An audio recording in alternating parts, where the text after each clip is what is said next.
Greetings, I'm Jeff Rhodes with Crossroads Consulting, where we help businesses outsource, grow, and protect their assets. The first episode in our Tales from the HR Crypt segment is Case of the Weird Interview. Now, this is a candidate. These are actual HR cases. This candidate's the perfect candidate, but something goes really weird and wrong during the interview, enough that they pass on this particular candidate. Enjoy. All right, welcome everybody. This is Billy Rhodes and Jeff Rhodes with Crossroads Consulting. We are launching a new little series. I'm going to steal a title from our special guest today. It's called Tales from the HR Crypt. So our thought process here is through our XR Insights, we provide you with a lot of great business stories and success stories and what to do with business.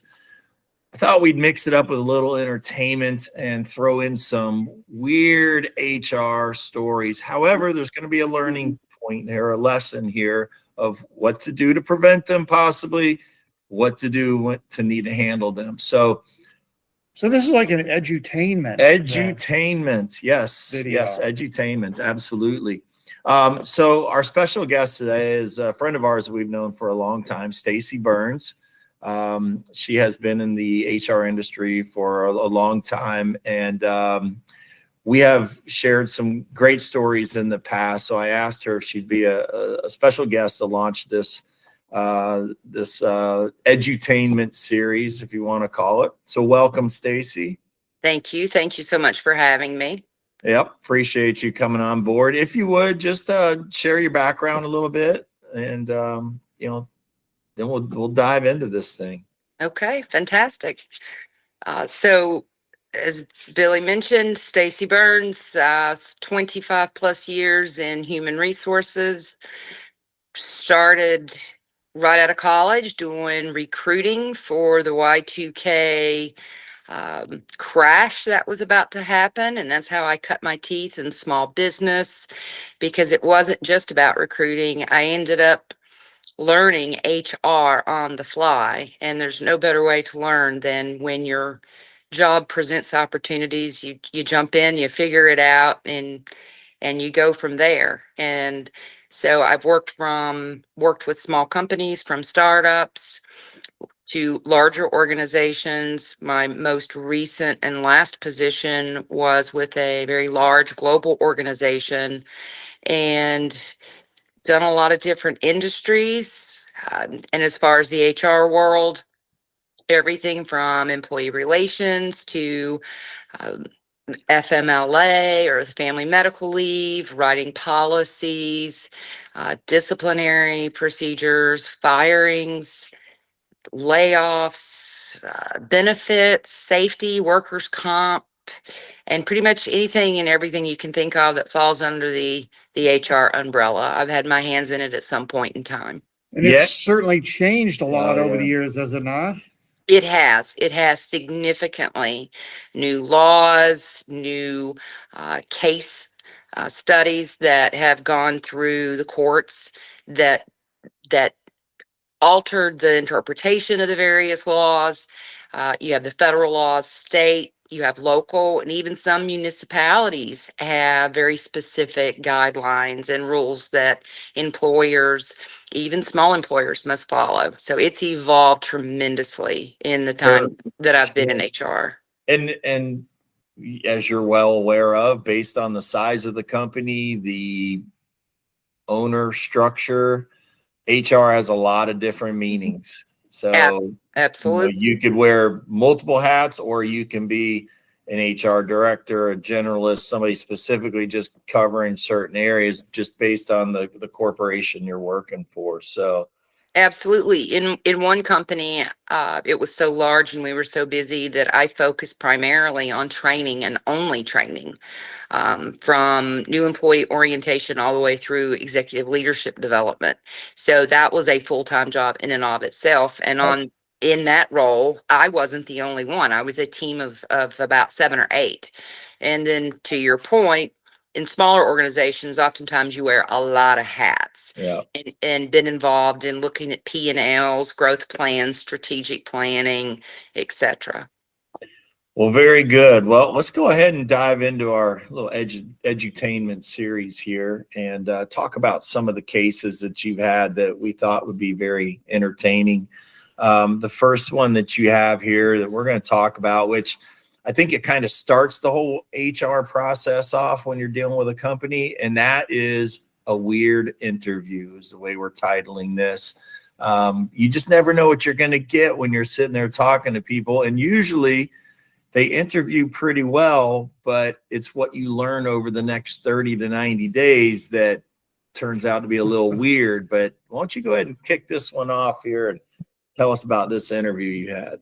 Well, first off, I'll start out by saying no matter how well seasoned you are at interviewing, people are a grab bag. Sometimes you just never know what you're going to get. Like a box of chocolates, right? Absolutely. Forrest Gump's mom said it best. Life is like a box of chocolates, and you never know what you're going to get. So I was with a medium-sized organization, and we were looking for a director of transportation. So this role would do routing and be over our drivers, as well as manage the shipping dock. And of course, it came with certain requirements. And we had a handful of candidates that made it through the pre-screen, and we had finally selected the finalists to come on site. So this gentleman showed up. For funsies, we'll just call him Paul. And Paul was dressed appropriately, and first impressions, good handshake, nice demeanor, pleasant. And as we began to go through the interview process, which was with multiple individuals, both in HR as well as throughout the leadership levels, some things began to surface throughout the course of the interview. So I'm going to tell my personal interview. And this is where I think it really did go from mundane and typical into the bizarre and weird category. And so I'm in the process of interviewing. I'm asking him simple questions about his past experience. Give me a time you were in this type of situation. And he goes off on a tangent and starts describing how he has a lot of aches and pains. He reaches in his interior suit jacket, pulls out what appears to be a little Ziploc baggie, and does that so that it opens up. And in this baggie is a plethora of pills. Oh my. And so that was definitely a little concerning, given the fact, again, this is a transportation director. It falls under DOT, you highly regulated, and of course you want a leader that's going to lead by example. So then we were talking about something else. Somehow or another, I managed to regain my focus. We moved on, and he started staring into space, and he's looking around my office. And I guess his eyes fell on a calendar, a wall calendar that I had that had a picture of a cat. And out of the blue, he says, "You know what cats are good for?" And, and I'm thinking, okay, is this going to be a joke? And he said, the only thing cats are good for is to bury them in the ground up to their neck and then mow over them to see if your mower blades are sharp enough. No way. Absolutely. That one took me a little bit longer to absorb and reprocess. So then the next point where it really went south is he was describing an employee situation that he was in, and he was using a lot of analogies and colorful language, I think maybe in an attempt to break the ice and be funny and interject some humor. But he said something about a Taiwanese hooker. was the analogy that he used. Well, that was a huge red flag, given that he was going to be in a leadership position over a very diverse workforce. Oh So my. we've got a bit of a slur here, and I'm thinking this is getting bad. Like, how do I get out of this, right? Yeah. Well, the camel, the proverbial straw that broke the camel's back, was when he explained that his girlfriend had to actually rent the car for him to make the trip for the on-site interview because he currently did not have a valid driver's license. Oh my. So at that point, were you just looking around, like saying, "Am I being punked?" It occurred to me that there were hidden cameras, and I was thinking for sure there's got to be other people on the other side of the door laughing and listening. You But probably remember Candid Camera, right? exactly. Right? But Yeah. no, this was a bit shocking. So at this point, I'm troubleshooting in my brain while I'm trying to maintain professionalism and still engage in a somewhat of a conversation with the man. And I asked him if I could have a moment that I needed to step out. And I went and I gathered the senior leadership team because they were scheduled to interview this gentleman after me. And I explained to them the analogies that Paul had shared and the not having a valid driver's license and the Ziploc bag of pills. And they were appalled as well as very entertained. And they said, "What do you think?" And I said, "Honestly, at this point, I don't think it's worth investing any more of the team's time in vetting out this particular candidate because it's so obviously not a fit. He doesn't meet the qualifications. This is not the right culture fit. And we need to just save our time and his." Yeah. So how did you get out of that interview? I mean, how did you close it? So they agreed, and I went back and I sat down and I said, "Paul, I really want to thank you for coming out and interviewing. Some things have come up. We really need to end the interview at this time. This is not. We've gathered enough information. Not trying to be hasty, but we want to be respectful of your time and ours. But this isn't going to work. And so please send me your travel expenses. Once you make it back, we'll reimburse you. It's been a pleasure." I walked him to the door, shook his hand, and Yeah. that was that. So let me ask you: did you agree to pay his expenses before the interview? Like you had told him that? Okay, all right. Yes. So from an HR perspective, I can see ADA being an issue with the pills. There absolutely have I been. can see sexual harassment with The hooker. the hooker, right? Absolutely. Throw in the Taiwanese hooker. Now Right. Oh, Yeah. you've got Race. ethnicity, race. yeah. Yeah, and then of course the driver's license, not being able to qualify for a driver's license from an HR perspective, that might be precluding him from performing the job duties. Well, it absolutely did because in his role, he would be driving company vehicles from time to time. Right. And it was a prerequisite and an absolute Right. requirement to have a clean driving record and a valid driver's license. Otherwise, he would have never been able to perform all of his duties. And then if you take that out, and there was some accommodation that you reach in the interactive process, what does that demeanor and making light of that, what type of tone does that set for your team, for the team that you're leading? Like, these are the rules, but they don't apply to me, the leader. Yeah. That didn't really Yeah. work. Yeah. Yeah, I Well, like the way you got out of the interview because that's kind of delicate too, telling somebody that you're just not a fit, you know. Absolutely. And I was prepared because a lot of candidates are going to stop you right there and say, What did I say? What did I do? You're basing this only on limited Yeah, information. So, I yeah. mean, I was prepared to answer those questions, which would have been very honest and very candid and very direct, but professional and cordial. I mean, you should have asked them about the cat thing. Have you ever done that? What kind of mower did you use? Was it a Dixie chopper or what? Yeah.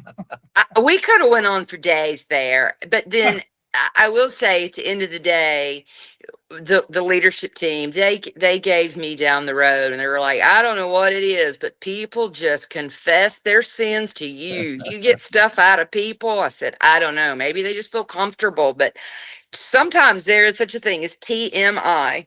Yeah, yeah.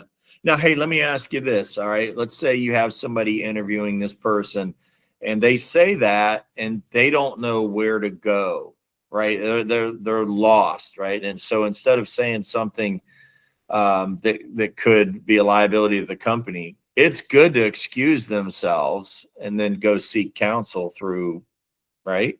Absolutely. I Absolutely. mean, I know you weren't doing that. You were just telling leadership you're not meeting with this guy. But in their case, somebody that's a newer interviewer could do that. Absolutely. Newer interviews, we often get derailed when we start making conversation, chit chat that seems friendly enough. Where are you from? Where'd you grow up? Are you married? Do you have kids? A lot of people use these as icebreakers.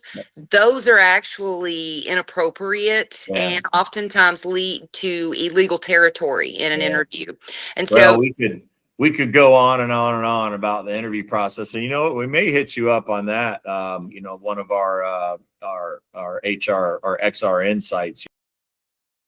Greetings, everyone. I'm Jeff Rhodes with Crossroads Consulting, where we help businesses outsource, grow, reduce costs, protect their assets.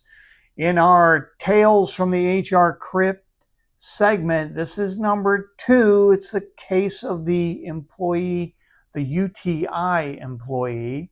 Now, this is going to involve some HR stuff that can be relatively delicate. It could involve ADA, it could involve different elements of HR, but you're going to want to enjoy it. Maybe take some notes and leave some comments below. Case of the UTI employee.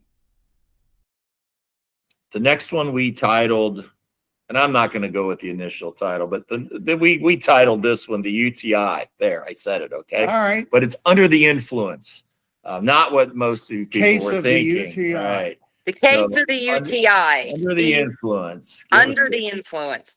So we had a new employee, and he was literally fresh out of orientation. It was his second day on the job, second shift. Why not get started early, right? He was on break, so it was 5:30ish, and I had to follow up with him because we were missing one of his tax forms.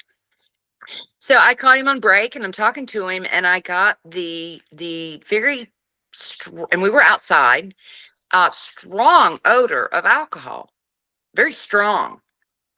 And so I thought, okay, well, I need to verify that this is correct. So reasonable suspicion.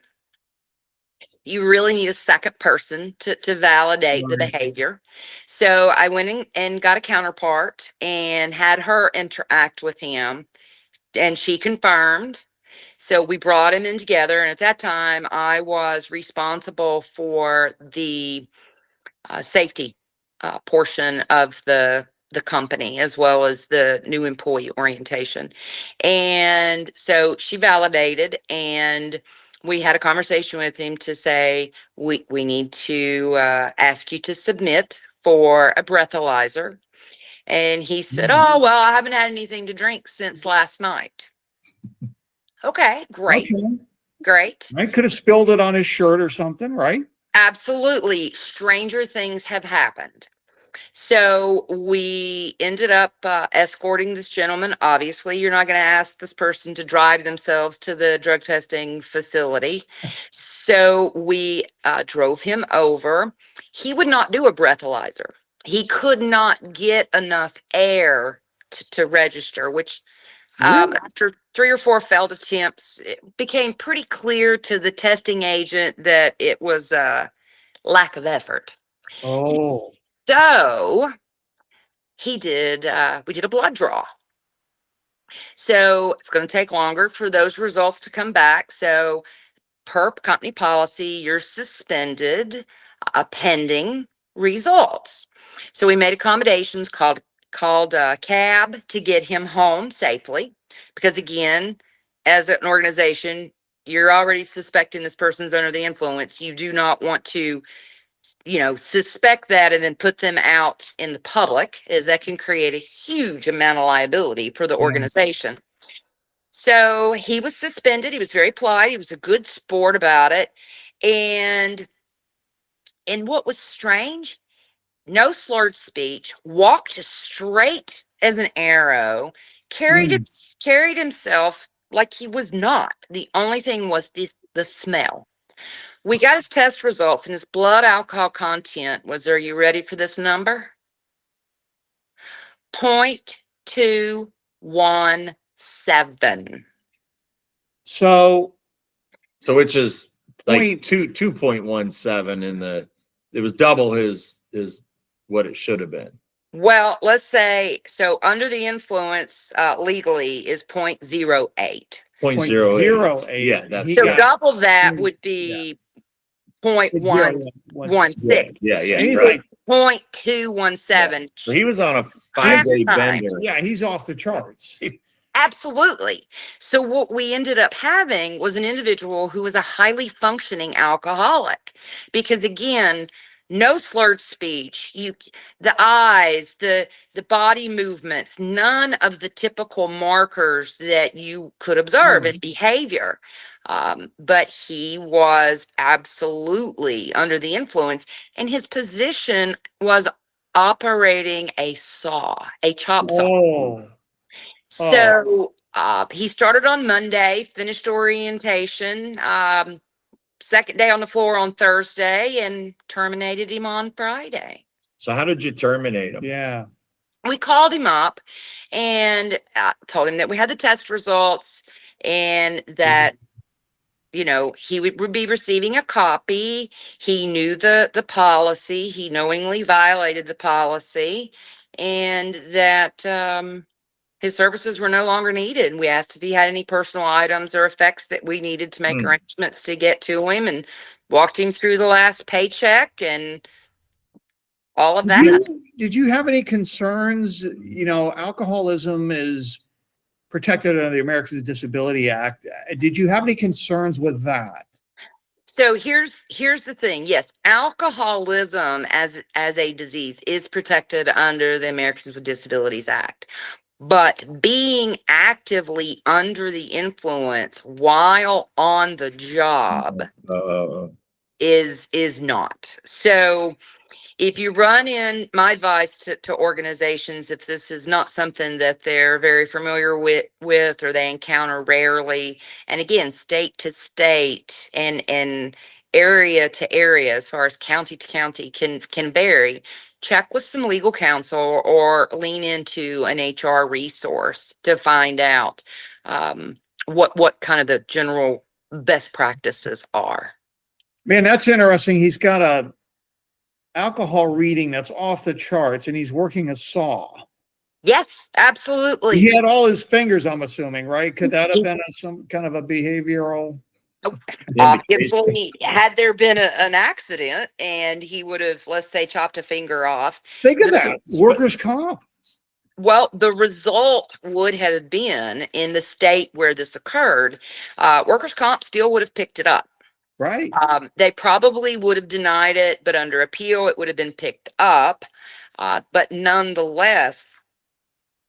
But then that's probably when ADA kicks in. That's when he says, well, listen, I have an alcoholism problem. And If if he brought that up, but even if you bring that up when you're caught, employers are often not required to accept that. Now, had he, during the course of his orientation process, so after being hired, disclosed that he struggled with alcoholism, Mm. then we could have worked with our employee assistance program, etc., to give him some support and provide him with the resources based on the company's policy and, again, the state in which we were operating.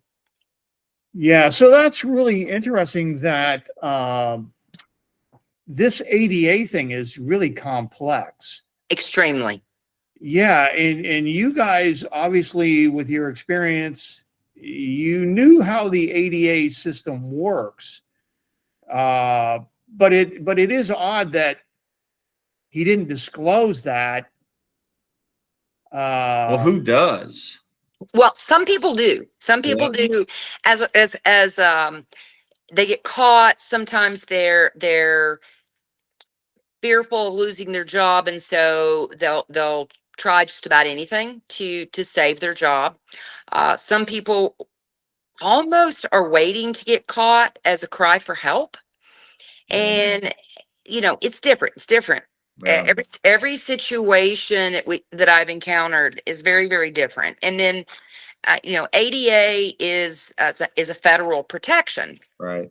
And you have to engage in those conversations, especially if certain things are brought to the employer's attention. You can't just not have conversations, and you have to be careful in what you ask. And of course, then once they share that information, it is of the utmost importance to maintain confidentiality. It does not need to be the water cooler gossip.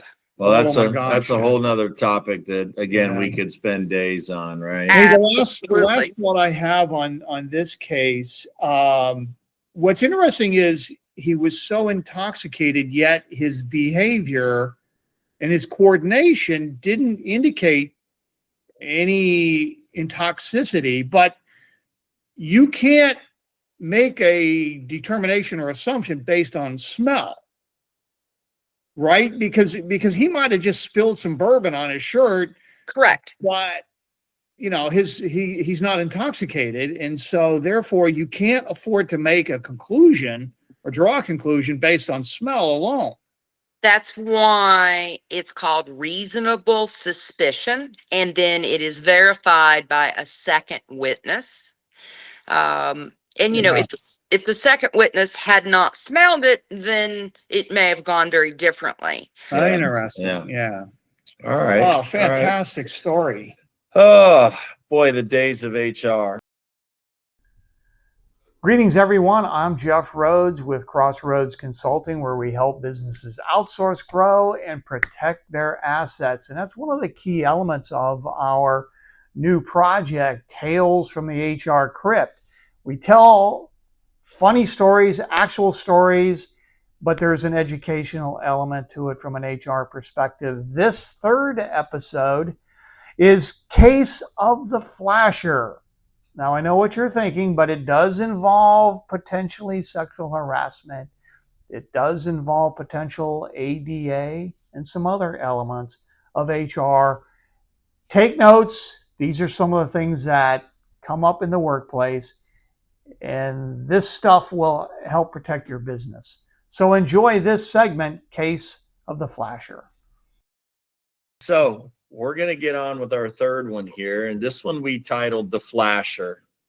I'm just going to leave it at that. The Case of the Flasher. The case of the flasher, yes. So at this point in my career, I was working in an unclimatized, very old and dilapidated building, and it was manufacturing. And it was the dead of the summer, and we were having a heat wave, and it was stagnant air, astronomical humidity. And the best we could do for our folks was give them, Gatorade, a couple extra breaks. And we had pretty much every outlet had a fan just to try to move some air. Well, this woman, We'll call her Samantha. She was in a very physically demanding job to begin with, and then you add in the heat wave and everything. So she come busting into my office. Now my door was open, but when I say busting into my office, she didn't stop, she didn't knock, she didn't say hello, she didn't say, hey, do you have a second? She just walked in there like a bull in a china shop, sat down in my chair, and started talking with lots of profanity about how hot it was. And she was a colorful character to begin with, and how miserable it was, and that we needed to do better. And I listened and showed compassion and empathy. And then the next thing you know, she grabs her t-shirt, pulls it up over her head as she's saying, see, it's so damn hot, I can't even wear a bra. Full frontal. So you were flashed. Flashed, full frontal. And as this is processing, I am trying to, in an instant, realize what's going on. Fortunately, as I saw it coming up, I don't care. I'm Samantha, please, Samantha, please. And didn't really need the visual, but I do believe you. So Go ahead. I think we're on a different section. It's great, isn't it? I'm not going there. It's just great. So it leaves a whole new meaning to open door policy, right? I mean, It does. And we had an open door policy, and my door was physically open, and she could have come in at any time. We could have the same conversation.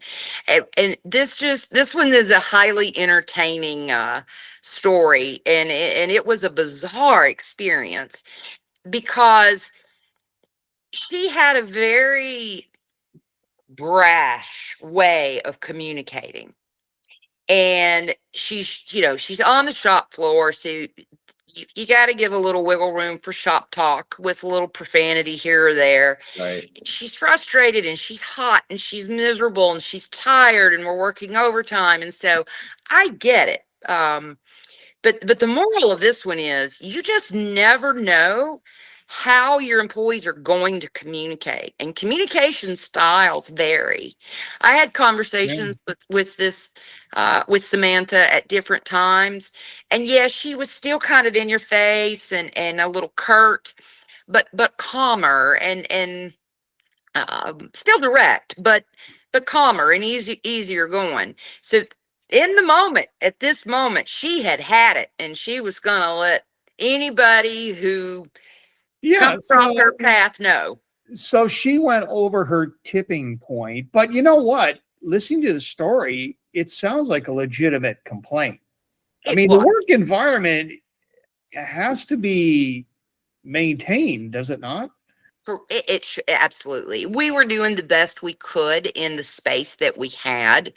Obviously, we can't control the weather and the heat waves. We had brought in extra fans. We had, again, scheduled extra breaks. We had brought in big Gatorade coolers of water and Gatorade and etc. We were giving them popsicles and various things to try to maintain body temperature. And we were concerned because we didn't want anyone with heat exhaustion, right? It wasn't slave labor or anything like that, but absolutely. Right, so I have a question. All right. Yes.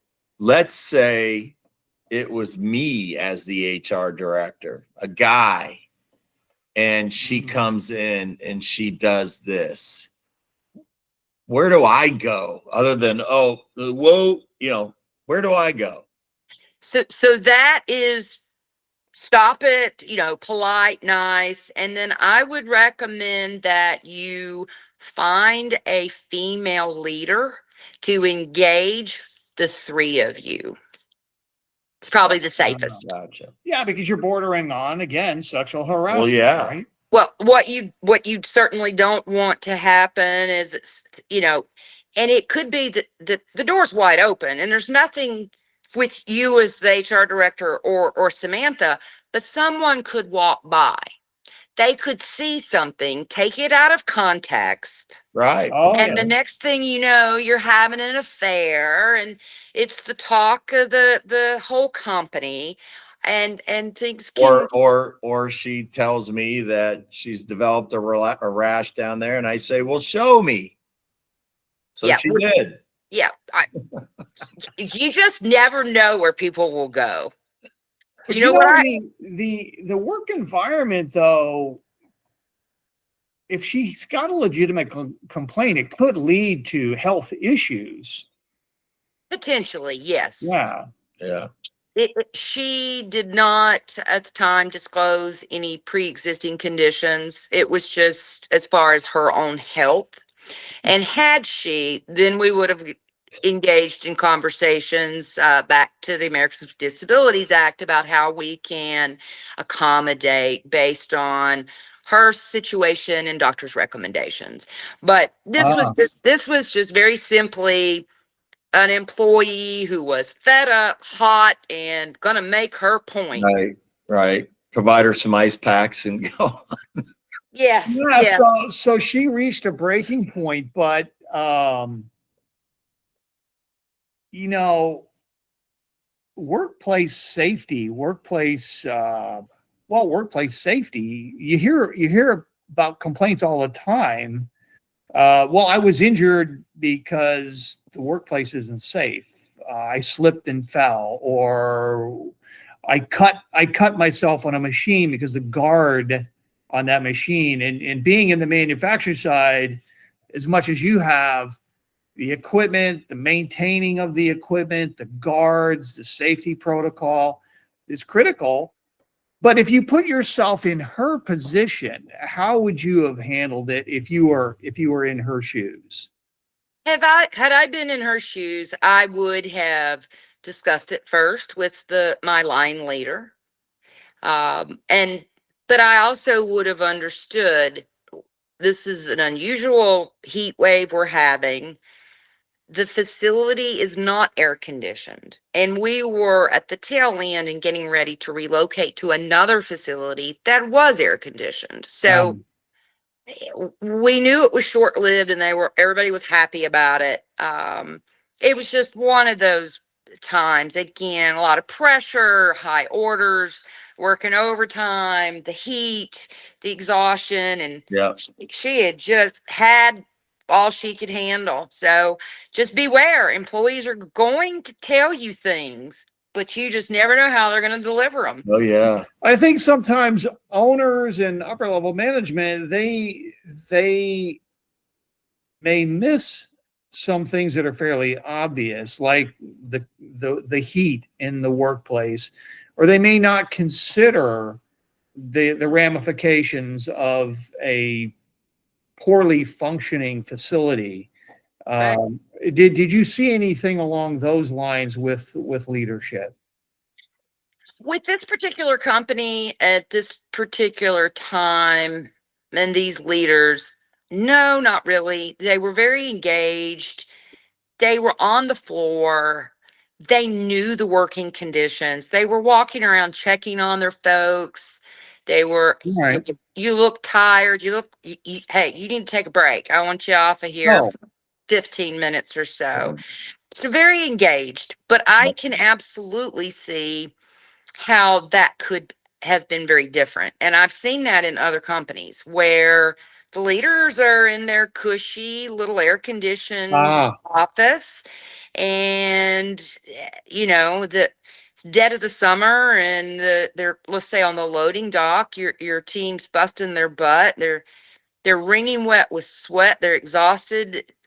So it's important for leaders to know what their people are doing, check in on them, ask questions, make observations, and not lead from your office. Yeah. yeah.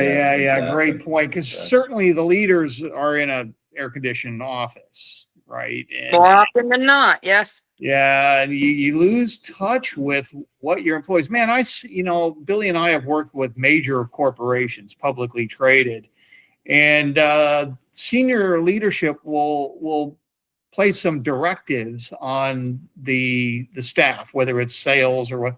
And you'll scratch your head sometimes. Being in sales, we're instructed and trained on what to do, but some of the things that come down from leadership, I had a full head of hair, and it wasn't because, I mean, there were things that came down from leadership that just didn't make sense. Yeah, they're completely out of touch Yeah. with, trying to make themselves sound smart, and they were completely out of So touch. you got to know the environment, that your employees, Yeah. if you don't, you're just waiting for something bad to happen to your company. Yeah, and maybe just something to tuck away is when a company is setting goals and objectives, it really works best if you create that from the bottom up. Right. Yeah. Top Exactly. down, you often have these huge gaps that there's a huge disconnect. And Yeah. if the people doing the work actually have input, even if it's not exactly the way they want it, they're more likely to buy into it and strive to it as well, even if it is a stretch goal. So Yep. bottom up works better every time. Yeah. Very good. Very good. Greetings, everyone. I'm Jeff Rhodes with Crossroads Consulting, where we help businesses outsource, grow, reduce cost, and protect their business assets. Moving along in our new project, Tales from the HR Crypt, episode number 4 is the case of the disappearing man, or Mr. Invisible. Now, this is kind of interesting. This is an actual employee of a manufacturing company, very large, multi-billion-dollar manufacturing company. So they have shifts. And this particular employee is working the graveyard shift. And I'm not going to tell you anything more about this case of the disappearing man. I'm going to let you watch it. You're probably going to want to take some notes because this could get rather delicate from an HR perspective. And again, it goes along those lines of entertainment and education and protecting your business assets. Thank you, and enjoy the case of the disappearing man. This next one, you've shared with me. It's pretty interesting, but we're going to call this one the Disappearing Act. Yes. So I'll just turn it over to you and talk to us about Mr. Invisible here. Mr. Invisible, so we'll call him Bob to protect the innocent or the guilty, however we view it. Again, a manufacturing facility, more recent manufacturing facility, very clean, climatized. It was perfect, clean, bright. So this guy worked third shift, and I'm getting reports from his leader that he's Third shift. disappearing. 30 minutes, So 25 minutes, so let me just 45 minutes. interrupt it. So what are the hours for third shift? 11 p.m. to 7 a.m. Oh, Okay. graveyard shift. Yeah. So on that schedule, there was 2 15-minute breaks and a half an hour lunch break. So even outside of the break periods, this guy's disappearing. Just you look around and poof, he's gone. He just was in ninja mode. And then he would just reappear and be walking back to the line. So the leader asked me how to, address this. And I said, well, first of all, we already have breaks and we have lunch. So engage in a conversation, find out what's going on. So a couple days go by, the leader comes back and says, well, Bob says that he has GI problems and he's in the bathroom. Well, I said, okay, so then I need to meet with Bob because we need to have a Can you conversation. clarify GI? I know what it means. IBS, maybe? Yeah. Gastrointestinal, GI problems, belly problems. Billy Belly. Billy All right, Belly. I get it. Yeah. So he reported to his leader that he was in the bathroom. All right, fair enough. So I meet with Bob, and Bob's talking about how he needs to use the bathroom and it takes time and et cetera, et cetera. And I said, okay, so I understand you're telling me this. So have you been to a doctor? Do you have a diagnosis? Can I get a letter explaining the intermittent nature of what you have so that we can perhaps adjust your work schedule?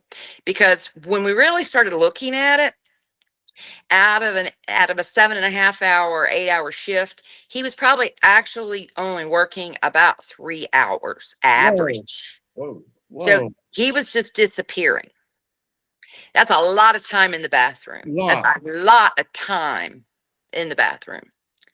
So meanwhile, while this was going on, I had another employee on the same shift come to me and say, I've been in there. Do you know what Bob's doing? And I'm like, I don't want to know. do I want to know? He's either sleeping or he's on his phone. He uses this to get out of doing work because he's lazy. Of course, this is coming from a busybody coworker, so you take that with a grain of salt, right? Because employees sometimes like to rat each other out or spy on each other. So I just said, thank you for bringing this to my attention. Go on, go back to work, etc. We're working with it. So I continued to have conversations with Bob. Bob never did bring in anything from a doctor. And after going through the full interactive process as required by the Americans with Disabilities Act, we ended up at an impasse, which was you have a scheduled work shift, you have 2 scheduled breaks, you have a lunch break. Should you need to leave the line outside of that, it should be, I would think, more of a rarity than the norm. And you need to speak with your leader to let them know rather than just, you know, disappearing into thin air. And so the man got mad and was very upset with me and was like, I can't believe that I am sitting here having to talk to you about my poop habits and yada yada, and I got a report about my pooping when I've got all these, belly problems. And I said, Bob, we will work with you. All I need is some documentation from your physician to let me know, and we can extend your shift so that we could then build in additional breaks. But we do have numbers we have to meet within the parameters of the job. Yeah. I can see if he's working the graveyard shift from 11 p.m. till 7 a.m. Did he have any other jobs, or was this his only job? Because if you're working 2 other jobs, at some point in time, you got to sleep. So maybe that was the case, right? And I explored that. This was his only job. It was his only job. Oh, maybe he was a golfer. I don't know. I'm not sure. What does golf have to do with it? If you're playing golf all day long, you're going to play golf at night. Sleep deprivation could be his issue. I'm sorry to you golfers out there for my brother. Well, Jeff, in all fairness, he didn't say anything about any extracurricular activities. He did not bring up any other health concern other than he had, gastrointestinal issues and needed to spend time in the bathroom. And, I get it. I understand. Everybody has things. You make accommodations for mothers that are lactating. Yep. So, Yeah. that's required and the right thing to do to support your employees. But the man was unwilling to bring any sort of documentation or engage in any conversation that substantiated what his needs were. Yes. So what it come down to is you need to be on the line and doing your job. And I actually had to get firm with him and say, I highly suggest you start working on a more regimented poop schedule so that it does not interrupt your ability to perform the essential functions of your job. I had to go that far. Yep. Again, Yeah. absence of documentation. Yeah, right. So that's the performance review process then. Yeah. And so when you don't have an ADA issue or accommodation and you're working within that, and even when you do, you still have performance metrics and you still have to do the job. Yeah. Oh, yeah. Wow. That's what the essential functions of the job still need to be performed, even under the ADA. So I had a client that had a similar situation. And then they would go to his Facebook page. And so they knew when he was off the floor, right? They'd go to his Facebook page and then boom, there's 15 minutes of the guy just posting stuff and commenting. And so that's ultimately how they caught him. So, well, Stacy, listen, thank you so much for sharing these tales from the HR Crypt. I love the name. Yeah. We got to do more. Yeah, we got to do more. Yeah. There's a lot more. A lot more. All right. Well, we certainly appreciate it. Stay on with us for a second here. We're going to wrap up, but for those of you that want to learn more about HR and business consulting, go to our XR Consulting YouTube page. Check us out, and we appreciate you being here. Thank you, Stacy. Thank you for having me. Once again, we are Crossroads Consulting. I'm Jeff. He's Billy. We're available to talk to you about any issues that come up with regards to your business. Our business model is to help you find solutions. There's no cost, there's no obligation to talk to us. You've seen some of the interviews that we've done. We have a lot of resources that we can bring to the table. We welcome you the opportunity to talk to you about your business and some of the challenges that you're facing now. We'll do our best to find the solutions. Again, there's no cost, no obligation.